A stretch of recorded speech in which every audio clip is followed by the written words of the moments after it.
My name is Mike Garlia. And I'm Steve Jones. When Steps, the Backstreet Boys and Westlife dominated the pop charts, we decided to write a script. Based on our experiences as holiday entertainers. It's sat in an attic for the last 16 years. How terrible is the writing? How awful will the acting be? Only you can help us decide. This is Bad Scripts.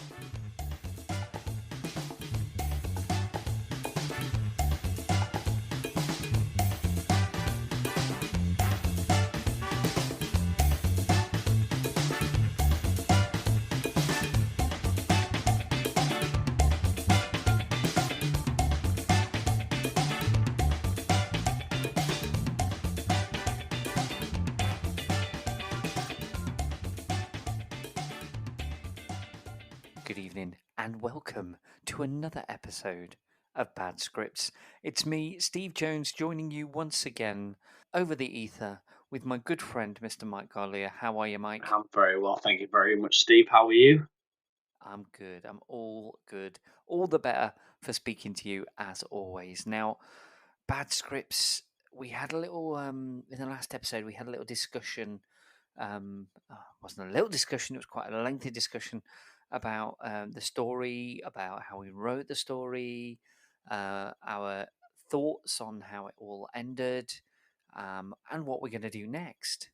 And I guess we came to the conclusion that we're gonna have a season 2, which is great.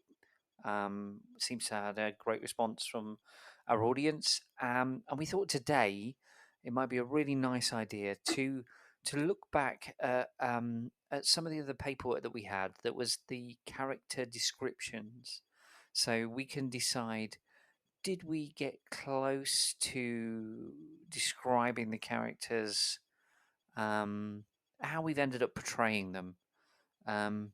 So I guess for me, it would be really interesting to see how those two compare.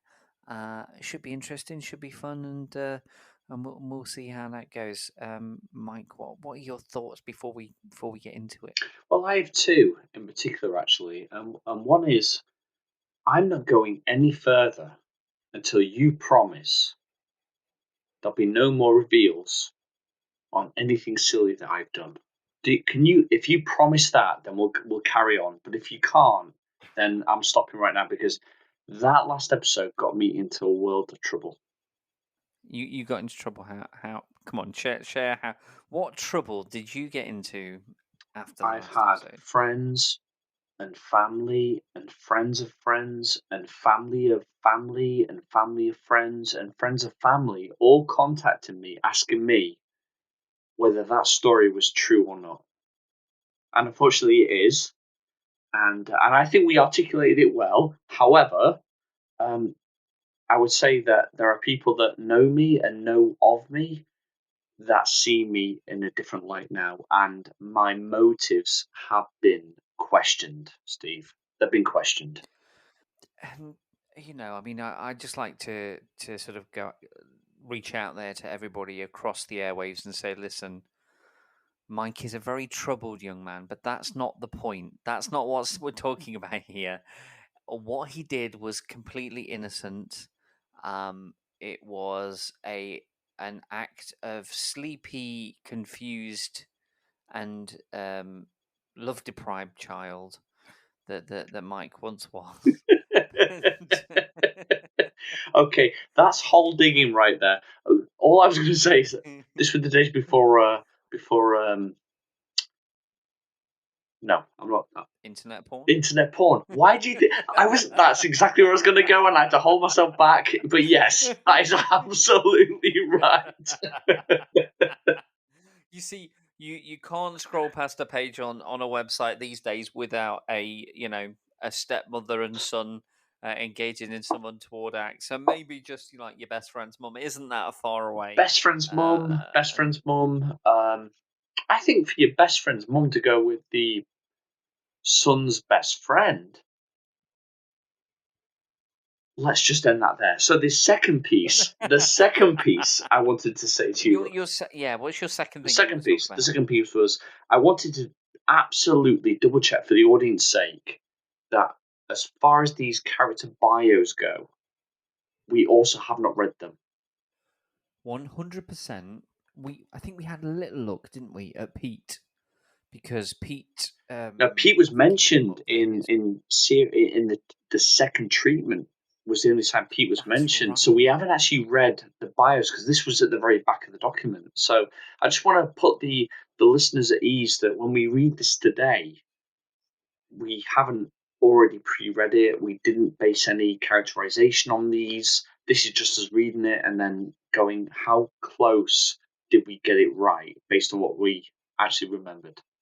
Yeah, I mean, it's a long time to go after writing. It was essentially one paragraph about a character and then bringing it to life. So let's give it a go. Mike, you're going to do the honors. You're going to read for us each one of the character synopsis or character descriptions, and then we'll have a little chat about each one as we go along. So, who do we start with, Mike? Well, I'm going to work in order based on the last resort character list, and the first section is the management team. Ooh. And the first section, exactly. The first person is Alan, head of Camp Holidays. Alan is a hairy man in his 50s.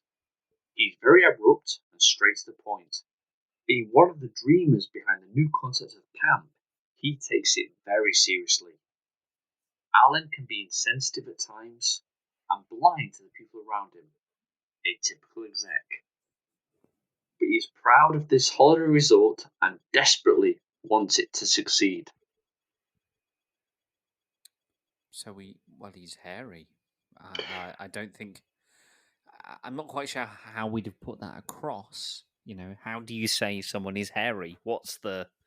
I don't know why that's a factor for him. He's a hairy. Like, where is he hairy? Is it like, is he got hairy knuckles, hairy knees?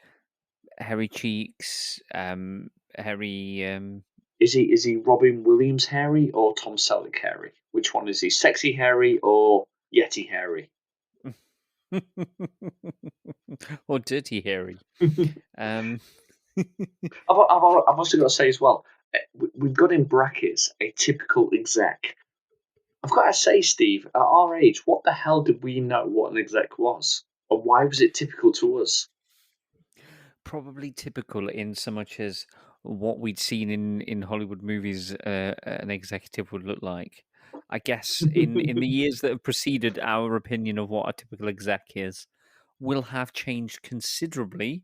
However, at the time, this was based on what we knew. Right, well, that's what we did. So yeah, Well, I think we absolutely. I did. think it. So we now know that Alan has very long, hairy knuckles and is a typical exec. Yeah. So. Yeah. I mean, there's not a lot really to say about him, is there? Because I guess the script for itself speaks, and you know, we called him Harry. And that's about as much as we've given as a descriptor for him. So, I guess we perhaps move on to the next character and see where that takes us. Okay, so the next character is Kevin. Now, in this write-up, Kevin is the assistant to Alan. Kevin is a small man who is generally quiet.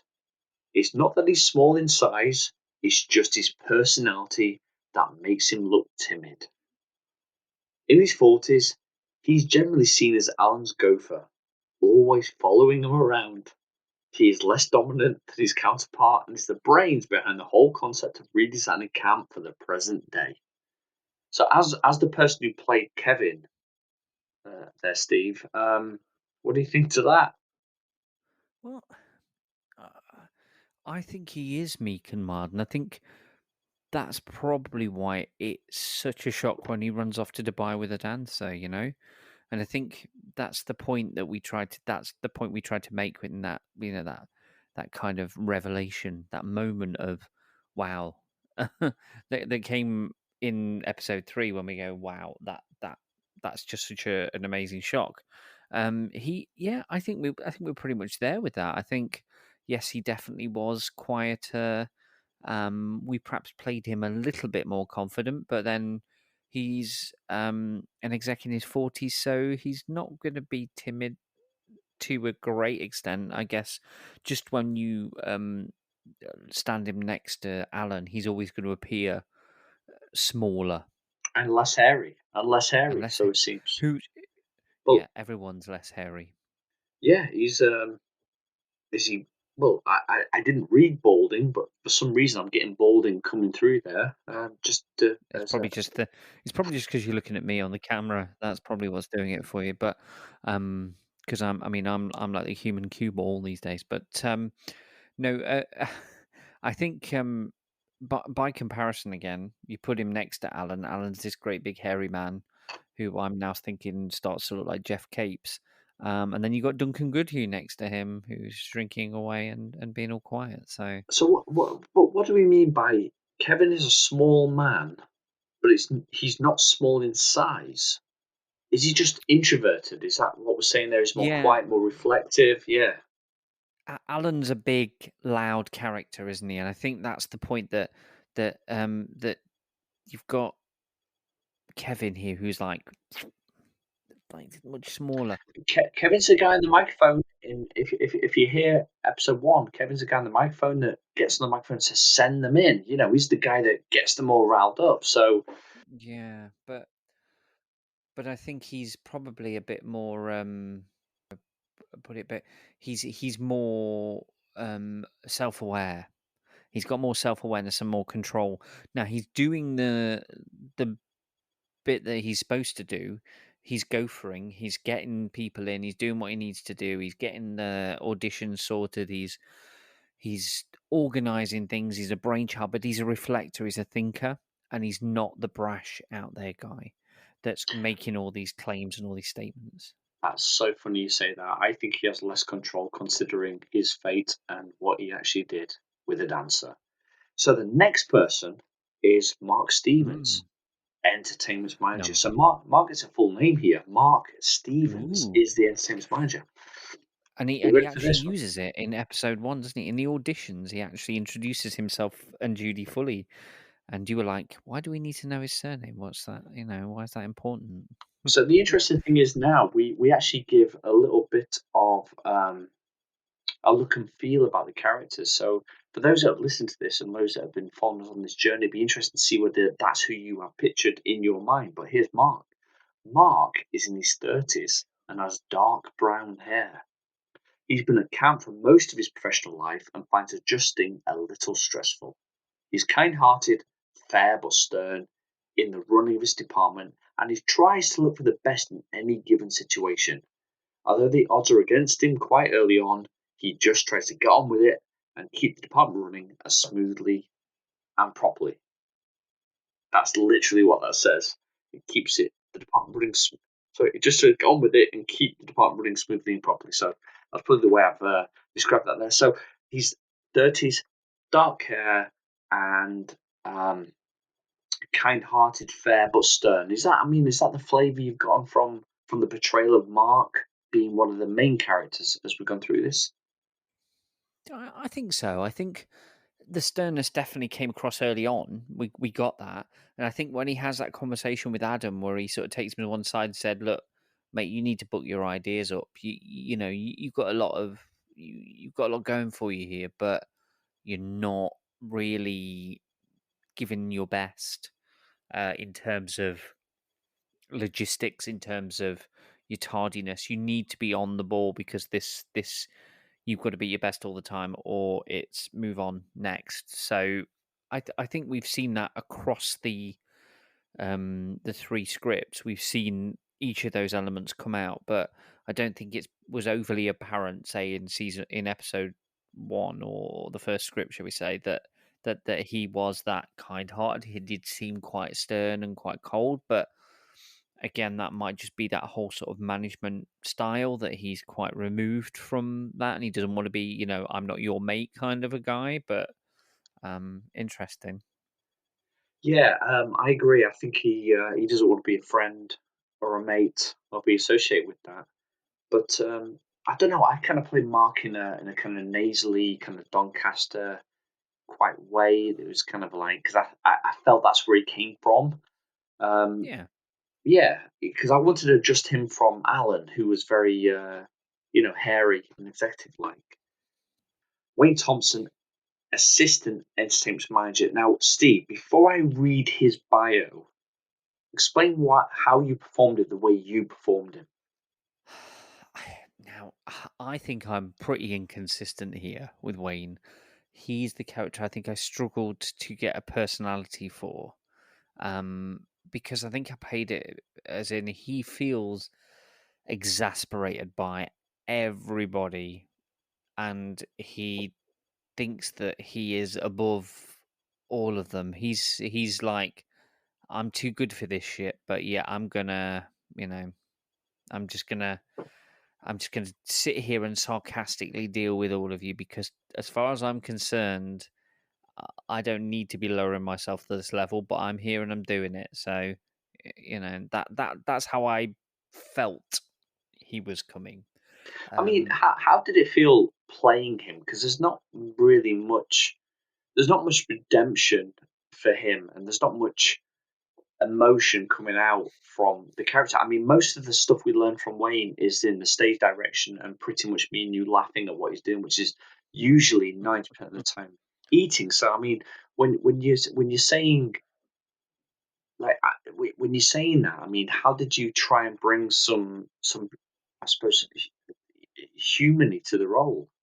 it's funny that, isn't it? The humanity of it and what have you. It's a strange one because I feel like there's a depth there that it feels like there's a thin skin on top of the water with Wayne, where he's like there, and I think if you burst that skin, there is a very emotional person in there, but I think he's built that skin to protect himself.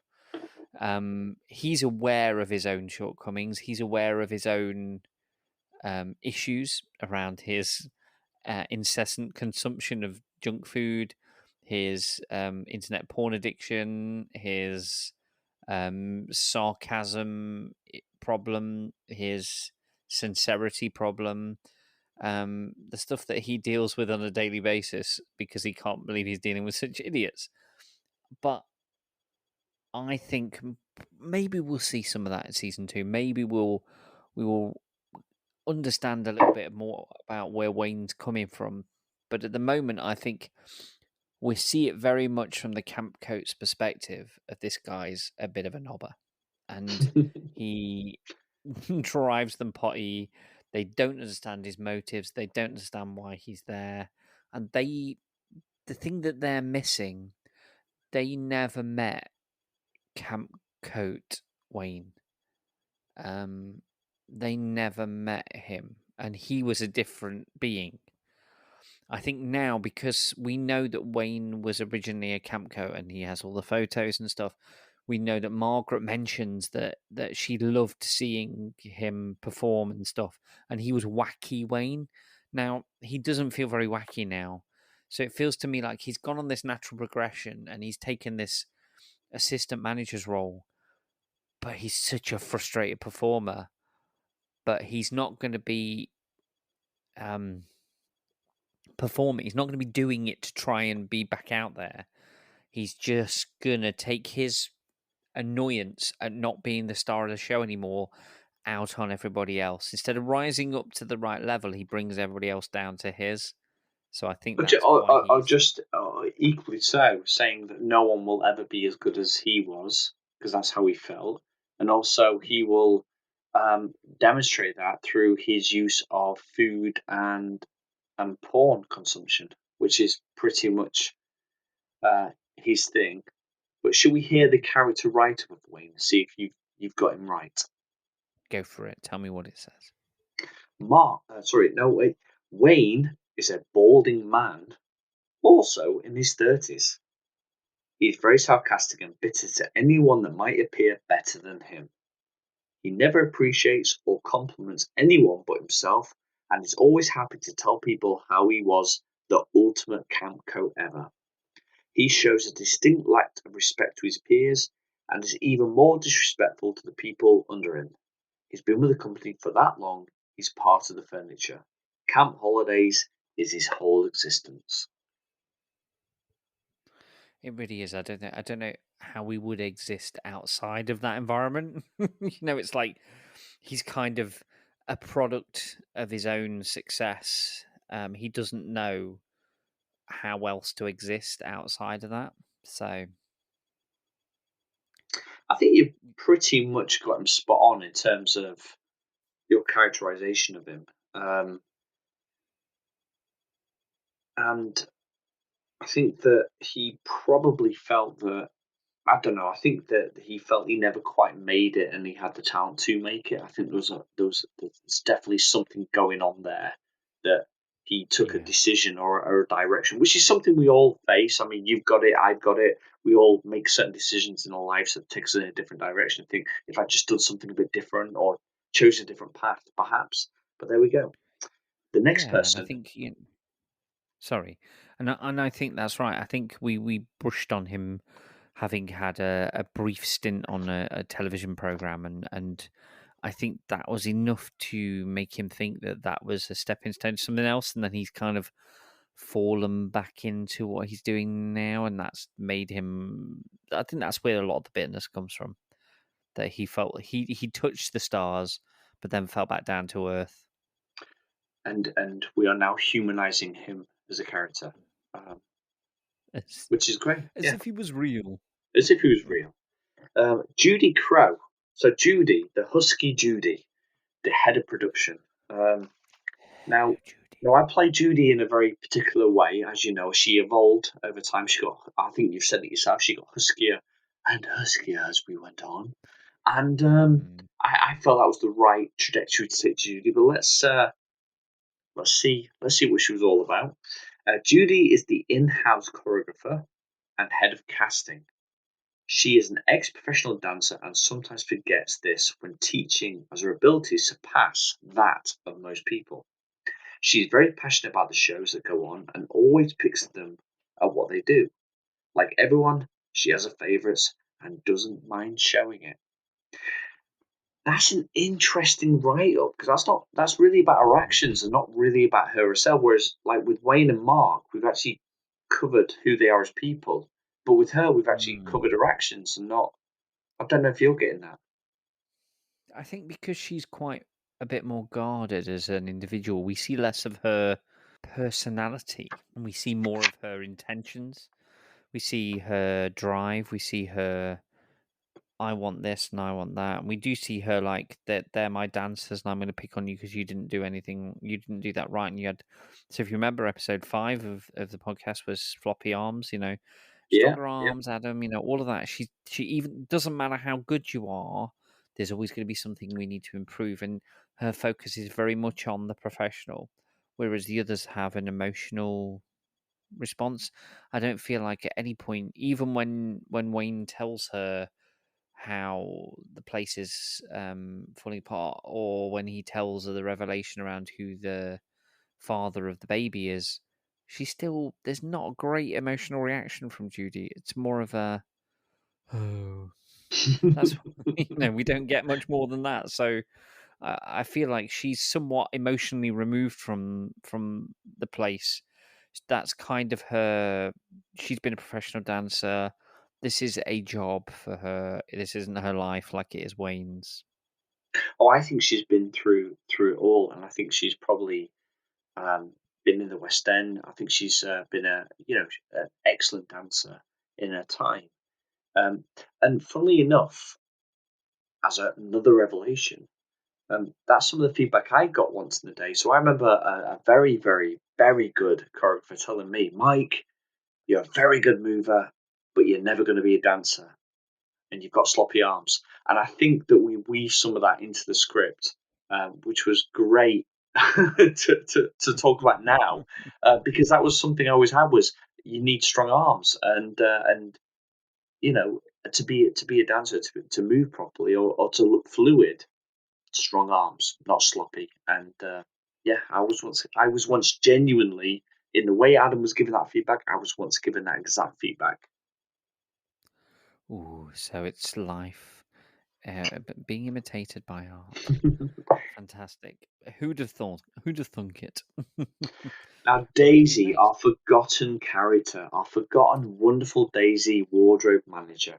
Daisy is in her late 20s and is definitely the result of hippie parents. Her whole outlook is to look different, and she goes to great lengths to wear odd and exotic clothing, makeup, and jewelry. She has the job of making sure all camp coats, uniforms, and costumes are clean and presentable at all times.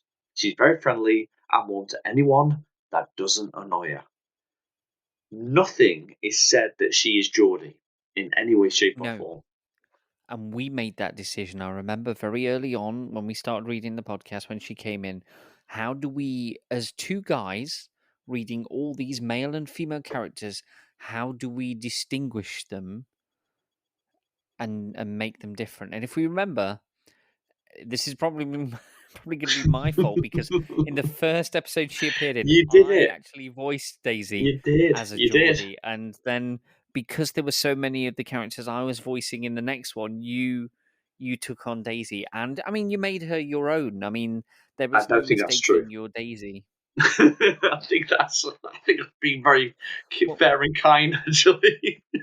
well, when I say made it your own, I'm not saying that as a compliment. I'm just saying it was very distinct, and it was Yeah, definitely you.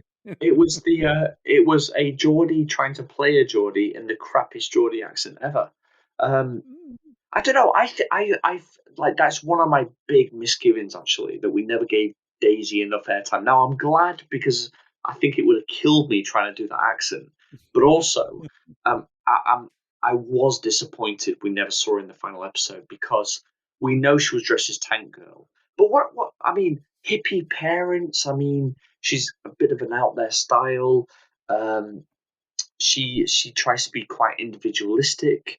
That seems right for a wardrobe manager, really, doesn't it? That seems Yeah, like it's. I perfect. mean, the good old fashioned wardrobe mistresses were always a bit eclectic and a bit, I mean, you didn't mess with them because you messed with the costumes and you didn't do things right. You were in serious trouble. And I've met plenty of wardrobe mistresses in my time, and they are formidable women. But we felt that Daisy was actually a lot friendlier than most, but she still had that eclectic style. She made her own clothes and things because she had the skill to do it. So I just, yeah, that definitely feels like the right character description, and hopefully that's given people a better image of how Daisy would look, and some of the others as well.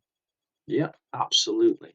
So moving on then to some of our backstage heroes is Eddie, the sound and lighting technician. And we've met Eddie a few times actually, and Eddie was good enough to appear in the last episode.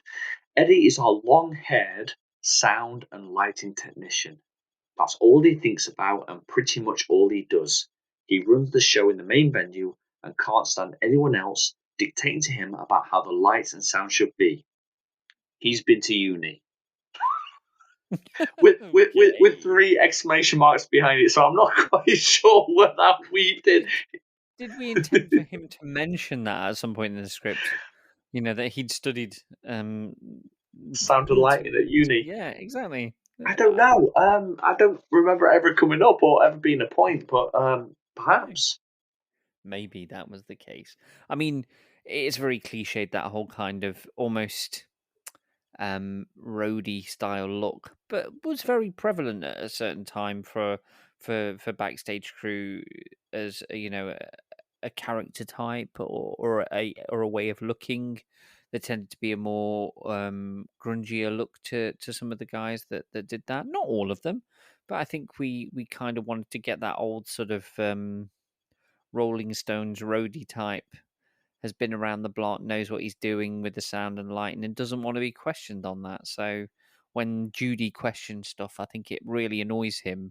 I think we see that in the script that when she starts questioning what's going on when Adam and Robin are in their show in one of the early episodes, that actually he ends up creating feedback on the mic when she asks him to turn the mic up and stuff, and he does it possibly on purpose, just to kind of undermine her and go, look, I know what I'm doing, don't get involved.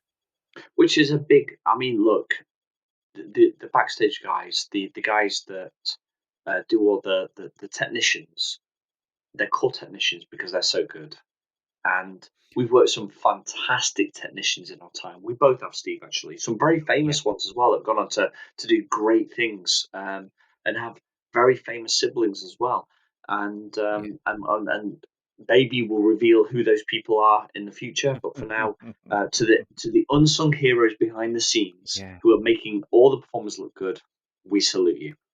Okay, Karen, receptionist. Quite possibly my favourite character in the whole show, Steve. I cannot hold it together when you portray her, especially when I get to see you and the face expressions you play as well. Look, let's see what Karen's all about. Karen, they've run out of onion. You're gonna do it, are you? You are doing it.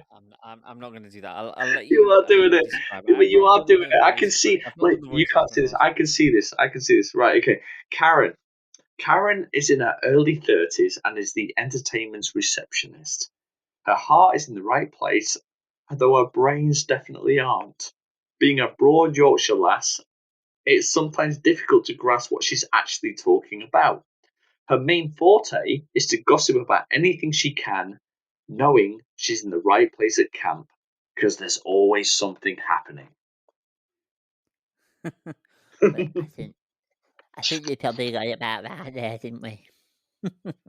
I think that's a pretty good representation of who Karen is all about. I just love Karen. I'd love to see more of her. Yeah. Well, I mean, I'm sure we could arrange that if we do a calendar or something. We could, Well, she's in her early 30s, so I imagined a much older person. I don't know about you, but no, I think that's about right. I think she started. I think we talked about this. She started as I mean, basically she was a cleaner when she started. She worked her way up to end up being the receptionist in the entertainment. That's as close as she's got to being a performer. And she's scraped the chewing gum off the floor. That was anything she could do to be in that environment. I think she went there as a kid and just fell in love with the whole place. And she's very much of the old school of Camp Holidays as it was, the Nobelines and everything. And then with this has sort of been brought through with it. But she's kind of a bit at the heart of the piece as well, because she genuinely cares about everybody. She does care about Vlad. She cares about Adam and Sam. And yeah, she likes a gossip, but I no, don't she's think she's crying ever at the that end. malicious. She's the only one crying in the Yeah. final few episodes. She's crying her heart out when it seems like it's all going to close down. Yeah, it means a lot to her, doesn't it? Well, I think you've got her absolutely nailed, actually. And the fact that you didn't know this and she's broad Yorkshire, I think you've portrayed Karen really well, actually. Well, we'll take that. We'll take that. The camp coats. Now, interesting. The first person. Now, everyone has about 4 or 5 lines max in their write-up, whereas this next character has about 7. So there's much more description for this particular person. Any guesses on who you think this is going to be? Could it be Kelly? It's not Kelly. Ooh, I don't know then. Far away. I tell you what, don't say their name. Read the description, and we'll see if it gives it away straight away. Oh crikey, that's a bit hard. I'm gonna have to rework this then because his name's riddled all the way through it, and I've just said a he as well. So, this person's from Manchester. This person from Manchester So is I think how we know. Right, I'll go for it. Who do you think it is? Go for it. I think it might be Dan. Dan the man from Manchester is how he likes to be referred as. Dan is a loudmouthed, cocky, cheeky white boy with light brown hair and blue eyes, who doesn't mind sharing his often politically incorrect views. He's not a bad-looking lad, but clearly does not belong in the entertainment industry. He is a very comical character, as he is always in trouble no matter what he does. He is extremely loyal to his friends and dislikes anything different and unnatural. His main motivation is meeting women, getting drunk, and having a damn good laugh. Although he is a loudmouth idiot, he still comes across as a lovable rogue. One thing on there. He doesn't like things that are unnatural. Like man-made fibers or what? What's I have that no about? idea. But the funny thing is, that's been written like Dan's written it. It's really weird. because he's been written in almost like he's from Manchester, and he's not a bad-looking lad, but you know, Hey, all right, our kids just yeah, behave. it's so weird how his characterization been written in that kind of way. But yeah, he's got the biggest write up of anywhere else. But light brown hair, blue eyes, good looking lad, and politically incorrect. I don't think that probably sums him up. I mean, he's probably the character that grows the most through season one. Definitely seems to develop and come into his own a little bit there. And we'll see if he, although he doesn't belong in the entertainment industry, will we see him again in season two? Will there be reason to keep him on? After all, remember he was never intended to be there. This is true. Kelly is an attractive and sexual woman. Although she wears a little too much makeup, she knows what she wants and will stop at nothing to get it. She's very persistent and always uses her sexuality to gain the upper hand in whatever situation she might be in. Although she appears to be quite pleasant, her temper can get the better of her, and she often turns in an instant. She hides her feelings extremely well, and most of her efforts are for her own selfish needs, stepping over anyone that might stand in her way. Ask Kelly. Nothing about being Scottish in there as well, actually.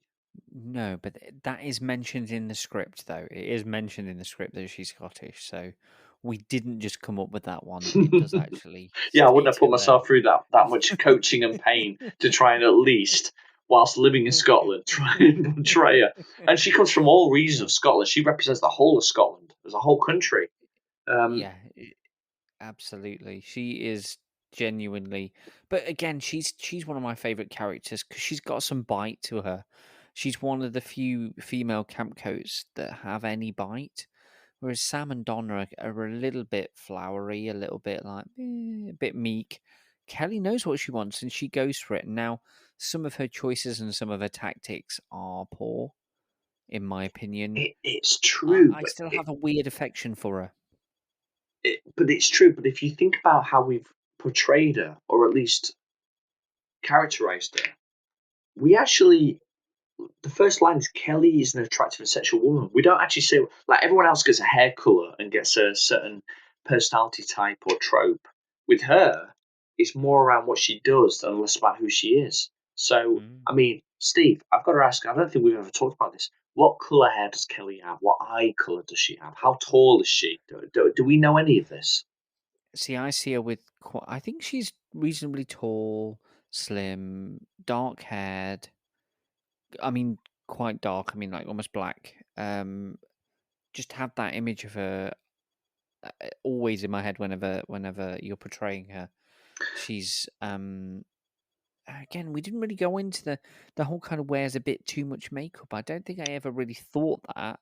It's only when you've just said that in the description then that sort of come up. Yeah, what I is too don't much think that's makeup? something that What is that? What is that? I mean, it's like is she's it got kind of like gammy the eyes and foundation line or yeah, or maybe too much eyeshadow, maybe like stage makeup, but in for normal everyday use. But well, I imagined her with kind of like a split hair color. So she's got like kind of black on one side, white on the other. It's all kind of like a quite a crazy feathered kind of style. She wears a lot of black and white. She's obsessed with the Dalmatians. I was That's going to kind of, say, do you need Emma Stone or Glenn Close to come and portray her in a future adaptation? Is that your suggestion? Emma Stone. Perfect casting. Perfect casting. Yeah, Yeah, brilliant. she has range. She has range. Adam. Boo. Let's No, see I'm just kidding. let's see how Adam is actually portrayed here. So let's see if we share him in the same light as we share Kelly. Adam is basically a quiet and sensible person. He's good looking with dark hair and brown eyes, and has a charming personality. He has the ability to get on with most people, and is a key performer in the shows. He shows respect to the management and the opposite sex alike, and tries to be the voice of reason and the peacemaker when trouble. When trouble erupts. Although he does have his vices. Crack and a few other things. Yeah. One being timekeeping in particular. It's hard not to like him, and he always tries to do the right thing. I think that's a complete what? Maybe some elements of that were written before the script, because I feel like we definitely missed the mark there on that one, because maybe this was our young 20 self an hour. Keeping you awake. Yeah, it's late. It's 11:15. Maybe it was our interpretation at that time, but now that feels way off the mark. Respectful to the other set, to the opposite sex. I think it's the way we've not. clearly portrayed him in a particular way, haven't we? And we've performed him in that way as well. And I think you're right. Probably we'd written that beforehand. And he does show Sam respect. He doesn't try anything on with her, but then when he's provoked by Kelly, he calls her all the sorts of names under the sun. So it doesn't feel like it's definitely genuine. Oh no, he totally tries to do the right thing all the time. That's why he went to the pub after almost getting fired for being drunk and turning up for work late. So I get that. Sam. Piercing eyes and a beautiful smile would describe Sam's appearance. She has a very warm and open personality and is trying to embark as a vocalist. Sam makes friends very easily, but is also quite naive. She does have her fair share of her problems, mainly to do with her boyfriend, but doesn't advertise the fact when she's upset. Many men desire her, but she's oblivious to this fact and how attractive she is. Yeah, she's a funny one for me because, like I said before, I don't think she has a massive personality. We don't get a lot of what Sam is. I agree. I don't think we ever quite broke her as a character. I don't think we ever quite got under the skin of her. To be honest with you, obviously she's very beautiful, and she didn't want to work at the sausage roll factory, which is fine. I guess for me, she's probably one of the most underdeveloped characters. That she was just there, maybe as some dramatic fall for Adam, but I think we shortchanged Sam.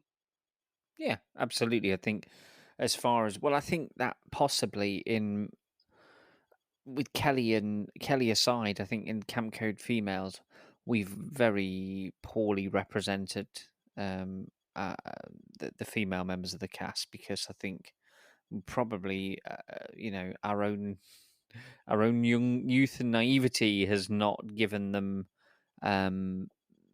due attention, and we focused on the male characters because maybe that's where our narrative was being driven from, our own experience, and we're writing about that. But yeah, I think if we were to do it again, or maybe as we move into season 2, we may focus a little bit more on developing the female characters there, because Sam needs more to her. Because, to be honest, from listening to it, I'm not seeing the attraction. Yeah, she's very beautiful, but what is there to to sustain the conversation? She's never even sang either, so I want to see Sam make it as a singer. She did sing. She sings at the talent contest when she introduces it. So she does. Oh my god, that was so long ago. The Whitby 3, it feels well a million done. years ago. It really does. It's the a good job Whitby I'm 3. here to remind you of the script that we've previously read and then written, isn't it? The Whitby 3, the Spice Girls Whitby 3. That's right. The three trying to portray the Spice Girls. Fantastic. Right, Donna. Donna is a very shy and sensitive woman. One thing that holds her back is herself, as she is so very quiet. People tend not to take much notice of her. Often Donna will speak and be ignored, but this has no bearing on her, as she is used to this kind of reception. Although she is very closed in, she is very attractive and holds the persona more than meets the eye. She does find it difficult to relate to some other members of the team, but she does try very hard to fit in. Yeah, I mean, more than meets the eye. I didn't realize she was a transformer. She. See, no, I get that, right, because when she starts going out with Dan, her persona completely changes and she becomes more confident to the point where she's starting to Yeah. meddle, and she meddles in Adam and Sam's relationship. She promises Dan favors of a sexual sort for him to get involved in Adam and Sam's dilemma. Yeah. And I then you think see it's a weird. yeah, It's weird, isn't it? Because we've met her mum and we see how out there her mum is and how what's the word? How kind of in your face, I think, is probably the best way of describing her mum. And she's not like that, but she still has some of those personality traits that she wants the right thing for her friends. So she's frustrated seeing, and this is, I guess, this is off-camera stuff that we're seeing here. She knows how Sam feels about Adam. She knows how Adam feels about Sam, and she can't just let it lie. If she believes that true love is there, she can't let it lie and not intervene. I don't think it's interfering. I think she's trying to help steer them back on course for their own good. It's not that she's going in there with a motive that will benefit her or benefit Dan. She genuinely cares about those people and wants them to be happy. So that's why she sets Dan on that course to do it. I would like to see more of Donna and Donna's mum actually Yeah. going forward. I think that's definitely a given. And I think we will see them in season 2 in some form or another. Robin. Robin is extremely erratic, obsessed with hygiene and keeping clean. He's very camp. Like that means anything. Feminine and becomes upset very easily. He likes to think of himself as a true professional dancer and is very good at what he does. He's been around a bit and so likes to pass on his worldly wisdom to anyone who'll listen. He's quite short-tempered and easily provoked when challenged about his sexuality, but doesn't play on the fact that he's gay. He's the oldest member of the team, so therefore feels he should be the father figure to the younger team members. I think this is our naive writing coming out again here, Steve, because I'm not completely comfortable with that and that write-up to be so. He's not defined by sexuality yet. We kind of say he's not, but he is. It's a weird one, isn't it? Because his being effeminate, which comes in waves, I think, in the script. He's very like early on. He feels downtrodden. He feels a lot younger when all the things are happening to him. All of the clumsiness, and then that goes away, and he suddenly becomes this old head. It's strange, isn't it? Like you said, there's a naivety to the writing there, I guess. Two straight guys writing for No, a gay character, see, I think not giving him the yeah, correct depth of. but I do believe that we base Robin on quite a number of different people that we knew at Yeah. various stages. I Yeah. mean, there were people that we met and we worked with that weren't gay, and then they came out as being gay and were very proud. And I think we endorsed it and we embraced that. Yeah. And then there were people that we met and we worked with that were very much in that space of cleanliness, and I think he's an amalgamation of quite a few different people that we've met. I think we just kind of clumsily put them Genuinely. together. And you know what's funny is that in terms of gay characters on television at that point, there was a lot of stereotyping then. I mean, you had a lot of shows that came out subsequently, like Queer as Folk and things that showed that being gay wasn't a personality, that was pure, just that's just who you are, that's just your sexuality, and there Just were who a you million are. different Totally. people. And I don't know if we were quite there with that yet with Robin. I think our influence had only been stereotypes in terms of characters, and I think we were writing for TV. We tried to get it across. We tried to make it. I mean, how many homosexual relationships were portrayed on television? Even now, in comedy you don't see a huge amount of affection between gay characters and things, and I guess, which I guess is sad really if people still have a problem with that, because it's just one of those things that everybody deserves to be loved and loved by whoever, and if whoever you want to be loved by, and to show affection between two people who love each other is a perfectly valid thing to do on any media. So I guess we learn from that now, and maybe in season 2 we'll be better with it. Well, I Maybe think we won't. there's definitely. I mean, we've discussed Robin. We know Robin as a character and where his arc is going, and I'm very much looking forward to seeing that actually. So, no Yeah. spoilers. Now, the next 3 characters are very minor characters, and I've only got another kind Yeah. of 7 more. So we'll get through Yeah, these. we need to race actually. through these. Yeah. So Pete, a very undercut character, but Pete, who we revealed earlier on was of Caribbean descent, portrayed by me as a Welshman of non-Caribbean descent. That was a surprise to us all. But the right for Pete is Pete first appears in episode 2. He's the newest member of the team and has worked as a professional singer. He's a very mysterious character and doesn't say much about himself or his opinions. He comes out with the odd surprisingly witty remark, and his sense of humour could be described as quite sarcastic. Now, I think the only thing that really defines Pete, other than the fact that he is in a relationship with Robin, is the fact that he names the shit. He names Turdsky. That's pretty much all he has, and he's part of the boy band. Yeah. I don't think we portrayed him as sarcastic. No, I don't feel definitely he didn't was play him as sarcastic. sarcastic. Yeah. I think he was more naive in his humor, and it was almost like he was a bit of a valleys boy, in terms of his Welsh thing, that he'd not really been out of the valleys, and was perhaps a bit, he had this quirky, funny way, but it wasn't as worldly as perhaps some of the others. But maybe we didn't quite get No, the I probably character. misplayed him. I probably totally misplaced him and misplayed him. But I enjoyed it just the same. So I think let's leave him as he is, because he genuinely, I genuinely have an affection for him as well. We love you, Tursky. Vladimir. Vladimir is the season's resident act, a huge audience puller, and the star of his own show. Only problem is, he's not very good. Vlad is all the way from Slovakia, and he works as a trapeze artist, clown, stuntman, and daredevil extraordinaire. He never attends the same act twice, clearly, and is always hurting himself, sometimes quite badly. He speaks very little English and only knows 2 words, which are No problem. nailed it. I think that's about right for Vlad, and that does prove at the end there that the likelihood is that his injury in the final episode is genuine, because he's always hurting himself.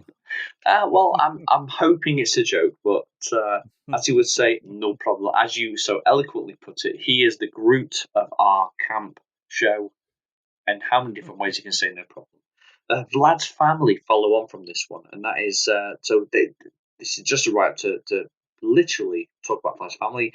Turning up quite late, out of the blue, Vladimir's entire family arrive at the resorts for the summer. These comprise of his wife, mother, father, and his 2 children. They weren't expected but are welcomed in and integrated into Vlad's dangerous act. None of them understand English, and they're only familiar with one word, which is, can you guess? Okay. Okay, that's right.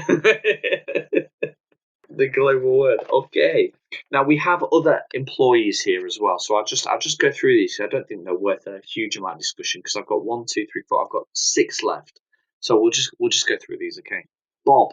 Bob is the resort's head of security. He likes to be respected and lays down his authority whenever he can. Bob is obsessed with the military and anything that involves weapons, making it clear that the security staff should be issued with stun guns. Once he apprehends someone, he'll never stop talking and gets in the habit of quite literally lecturing everyone. Does that sound about right for Bob?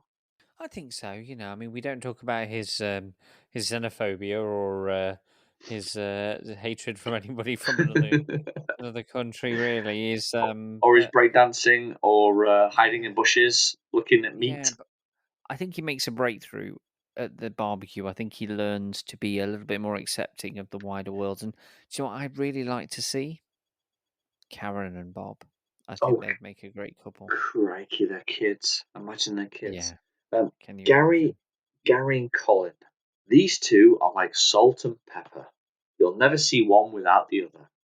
They work as general assistants on the resort and do everything from tending bars to manning the hot dog stand. The two of them are very opinionated and have some very colourful things to say about the entertainment staff. They're not the brightest lads in the bunch, and they obviously live a sad and lonely existence that is blatantly womanless. That's what it says. I swear, it really says that. They obviously, it's the first time we've opinionated on a character. They obviously live a sad, lonely existence and is blatantly womanless. Oh my gosh. We have a problem with Gary and Colin. Do we not like them? I think their distinct dislike for the Campcoats has tainted our opinion of them in some to some extent. It's such a bad. It's like the write-up turns into an insult with them. Well, Anyway, there you go. They're not even real people. That's what makes it so great. Is they don't even genuinely exist, but we still badmouth them. Well, they don't exist, but they obviously live a sad and lonely existence that is blatantly womanless, according to this write-up. So there we go. Blatantly and obviously. Okay, other characters. Okay, so last couple. You ready? Margaret. Margaret is the camp's biggest and oldest fan. She visits the resort most weeks and has her own chalet. She roams the resort, hunting campcoats on a trusty mobility scooter.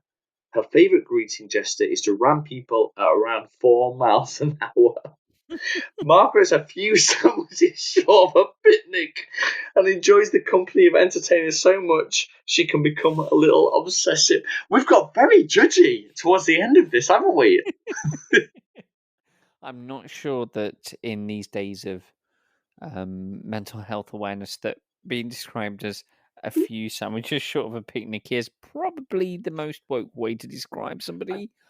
However, she is definitely not the full quid. I think that sounds like you're writing to me, Steve. I definitely think you wrote this. It's possible. The Freaky Family. The Freaky Family, as they are affectionately referred to by the campcoats, are a typical regular guest at the resort. They comprise of Dad, small balding man with a beer gut, Mum, a thin and ill-dressed woman, could once have turned heads, but I'm sorry, no. I'm sorry, we got so opinionated. I'm sorry. Wait, no, sorry.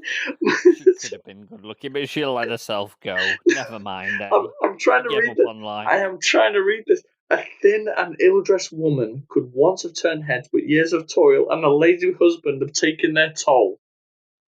Big sister, 15, red hair and pretty. She is slightly embarrassed by her family, just slightly. Brother, this kid is 10, and both his clothes and his mouth are filthy. Little sister, another redhead, 8 years old. She tends to speak before she thinks and is easily egged on by her siblings. Very, very judgy. Okay, so I've got two more to go. Before we close up. Okay, so here we go. Last two. This person first took to the stage at 5 years of age and was instantly hooked. Joining a drama group at 10, he began performing both in school productions and co-writing and starring in plays and musicals performed around the UK. The opportunity to attend the noted Clarendon College of Nottingham came about on leaving school, taking A-level theatre studies on the same course as actors such as Robert Lindsay and Richard Beckinsale had previously studied. Later working at a well-known holiday centre, he was given the task of developing shows for the circus performers and co-writing short films for Halloween, storyboarding and scripting to create a polished piece in a short time frame. Writing stories and scripts alone and with his co-writer, including some ongoing pieces. Various television appearances, including Phil Redmond projects, have kept him close to the forefront of performance. The collaboration was again rejuvenated when the concept of Last Resort was conceived. Working over 3 months, they composed and developed the script into a workable piece of light entertainment. No, I think you've been a bit naughty here because you've suggested that this was a character bio, when actually it was a writer bio. This is a And writer bio of Stephen there's a- Jones, age 23. wow, so long ago, and so accomplished by all accounts. It really is. In It fact, does feel like, Steve, sometimes on the CV when you make it sound a little bit better than it is, maybe. well, There's we'll have a bit good of laugh over mine in just a moment. But I realise that I forget your birthday every single year. Yet I have the bio of you written right in front of me with your date of birth on it for some reason. Like that's Yeah. relevant. Well, I mean, we're not going to share that with the audience because of No, data of course not. protection, Of and course not. But here we go. Here's the other side of the spectrum. This is Michael Garlia, age 23. Michael began performing at the tender age of 5. At secondary school, he was given the chance to not only perform but also wrote his own shows, performing them for the Wakefield Opera House and Leeds Playhouse. Finishing school, he embarked on a BTEC diploma in performing arts and advertised his love for writing and performing. This was indulged, and he was given such tasks as writing Christmas shows, adapting literature into feature-length plays, and writing original pieces. Taking time out and perfecting his movement abilities, he began working as a dancer for a well-known holiday resort.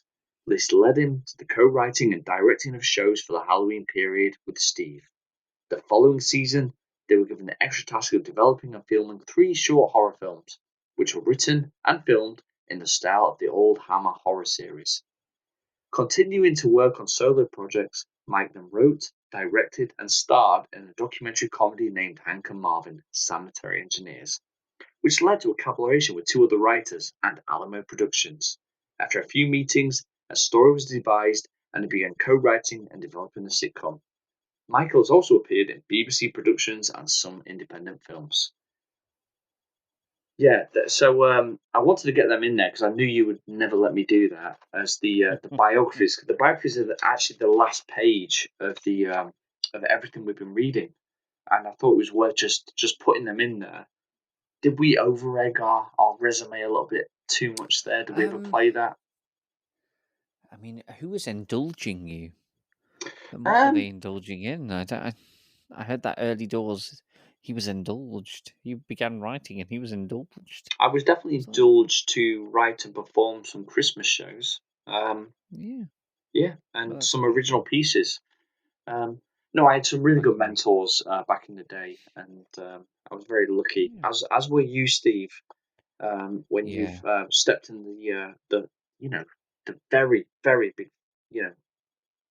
shoes of Robert Lindsay and Richard Beckinsale, amongst others as well.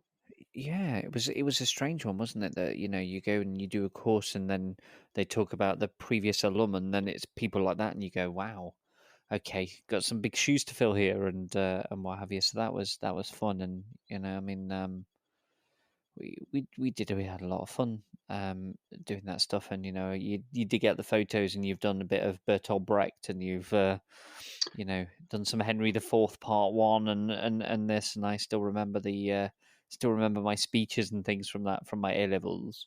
But I loved a bit of Brecht. I once did Caucasian Chalk Circle twice in a row, once for college and then once for a semi-professional production company, which who actually scouted me during that performance, and I got to play with some other people. That's cool. We did the 7 Deadly Sins of the Petty Bourgeoisie. So that was an interesting one. So upmarket. It is. I felt like I feel like now I should drive a Prius and shop at Waitrose just for that fact now. And a big shout out to all those people who were at college with me. I know there's a few that listen to this podcast as well. So hello. Please don't hello judge. to you all out there. Yeah. And there's a few things that we could take for that as well. We talked about the Phil Redmond projects we did. I remember we both did we went up to film in Liverpool once, and we got a call the night before they needed a couple of guys up there, and we didn't drive back in the day then, and we had to make our way on the train. But because we had to be there so early, and we were over in Wakefield, we ended up getting the train the night before. But Actually, we I didn't think we really were think. further. We were actually further away than that because we were at the Army and the Army and Air Force rugby tournament, if you remember. Yes, we And we were. had We got friends the that, news. yeah, we had friends that were playing, and we got the phone call to say you need to leave right now. And so we Yeah, were deepest, darkest Yorkshire, and had to make Dewsbury, our I believe. and had to make our way That's it. But over. yeah, because we looked at when the first train was in the morning, and we wouldn't have got there. I think we had to be at Phil Redmond Studios at like what 8 o'clock in the morning, That's right, at the and the Five train Ways wouldn't be. roundabout. That's where they Yeah, filmed. Yeah. Chilwell Five Ways up there in the posh houses, and there's no way we would have made it on time. So we got the last train about 11 o'clock at night. I don't know what we thought we were going to do. I don't know, but what I do remember is, and I know I'm going to head this off at the past before you talk about it, right? If you look at Jimmy Corkill in the eyes, he will genuinely look like he knows you, which is what No, no, happened no, with no. me. We're not even there yet. We're not even there yet. So let's leave that for a second. But I'm talking about when it's your first visit to Liverpool, and you get there and it's 1 a.m, and you know that you've got another 7 hours to kill before you need to be on set, and you are hanging around in Liverpool station trying to not look dodgy. And there's a drunken tramp asleep in the photo booth, and you're just trying to find somewhere to sit down that's warm. And you're thinking, this performing lot's not quite as glamorous as I thought it once was. But the But booth you was know, the booth with the tramp was quite warm. He got the good spot. He got the good spot, and we had to yeah. sit on the I kind of mean, metal. to, And sit with people, revelers coming out of nightclubs and stuff like. We sat there. yeah. I mean, he did let you be Big Spoon, so that's all that Thank matters. you. Well, I appreciate that because I got to, So yeah, between you and him, and you kept me warm. so for anybody that doesn't know, Phil Redmond Studios in Liverpool, at the time they filmed 3 big shows there, 3 big television shows. There was Brookside, there was Hollyoaks, and there was Grange Hill, which was always quite a strange one because that was set in London. And it was filmed in Liverpool in the late years. And when you film there, a lot of the sets are intermingled, and we were in the canteen area. Had a bit of breakfast and what have you in between some of the shooting, and we were then going off to one of the sets. And as we're walking down the corridor, as you say, the gentleman who had I can't remember his name now, but he played Jimmy Corkill in Brookside. You were slightly ahead of me, and you were walking towards him, and you sort of smiled and said, like as if to say hello, and you stopped for a second to speak to him. And then I think in your brain you realised, I don't actually know the guy. I've just seen him on TV. And you walked off. But because I was behind you and you'd stopped, I then had to stop. And he was stopped. And he looked at me as if you were going to say something, but then you'd gone. And then he looked back at me and was like, and I didn't know what to say. So I just smiled again and hurried after you and sort of glanced round as he was standing, looking back at us, walking away, wondering what the hell was going on, and who these crazy guys were Well, looking at us. I do remember this. I do remember walking up to me and he made eye contact with me and he kind of nodded and I thought I knew him. And I was just like, Yeah. oh, I know that guy. And then I realised I didn't know him at all and it was Jimmy Corkill and just carried on walking. So that's all I did. And it was only, I didn't know what happened because obviously I couldn't look behind me. I just carried on kind of walking onwards. And yeah, and then I remember in the green room afterwards, we were sitting there, and this model walked up to me and went, "Are you the one I'm meant to get off with in the scene?" And I just remember absolutely falling apart, going, "What?" Like, and just like getting really worried about it, going, "What?" And she was like, "Yeah, we're gonna kiss," and I'm like, "Oh, should we rehearse or something? Do you want to?" She went, "No, You you're were all you were right." definitely up for L- rehearsing. I could yes, tell. yeah. This is 7 hours on a platform, right? Trying to make a. Now, incidentally, as we go full circle, as all these things do, it was on the set at Brookside where I got the phone call asking me if I'd like to go to London to audition for a new film in which I had to star jump naked, and that is an honest to God story. And I remember there were two guys in there who were dressed as police officers that were doing a bit, and they went, "Oh, what's going on?" And I went, "Oh, I've just been offered an audition for a film in London in a few days." And they were like, "Oh yeah," and I went, "Yeah, it sounds really, really good. It's called The Century, and it's about the guards at St James's Palace, and it sounds really, really right up my street." And they went, "Oh, good luck." And then a few days later, I was doing squats and yeah, Star jump.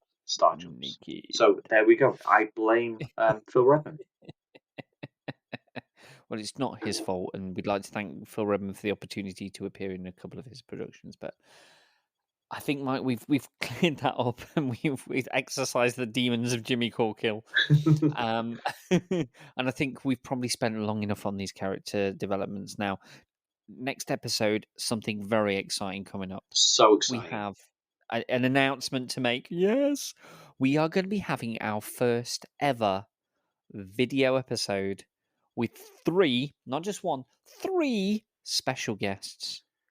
Very special guests. Very special. And we will be announcing on social media during the week between this episode airing first and the new episode coming out who those 3 people are. But it's very exciting. I'll tell you one now, because you may know him. If you listen to our first ever special, which happened after episode 5, then that was Brian Garner, the star of the critically acclaimed podcast Be More Super. And award nominated with 250,000 listeners. Well done, Brian. At this point, yeah. Yeah, so proud. Fantastic achievement. He spoke to some awesome people. So to have Brian agree to join us again for another chat is brilliant. And we've got 2 other hilarious and entertaining people who we worked with as coats in the past, and they're going to talk to us about not just their opinion about the scripts, but also what being a coat style entertainer meant to them, what it's done to shape their lives going in, forward in their careers. So it should prove to be a real fun episode. I'm sure we'll get some fresh anecdotes about people's time in that environment. So I'm really excited for it. So make sure you stay tuned. If you watch this when it comes out, you've got a week to wait. If not, if it's already out, go and binge it now. Go and enjoy it. Well, Steve, I do know that you and I, we can talk for Great Britain. We can. Yeah. I think we've got to give some time to allow our guests to express themselves. But I must say, I'm very excited for this one. And I think there's going to be more revelations, more stories, more intel, more behind-the-scenes gossip, more thoughts, more opinions. And I'm really looking forward to it. It should be fantastic. So make sure that you do join us again for that episode. And we'll see you next time on Bad Scripts. Bad Scripts was written and performed by Mike Garlia and Steve Jones, a Beach Tide production.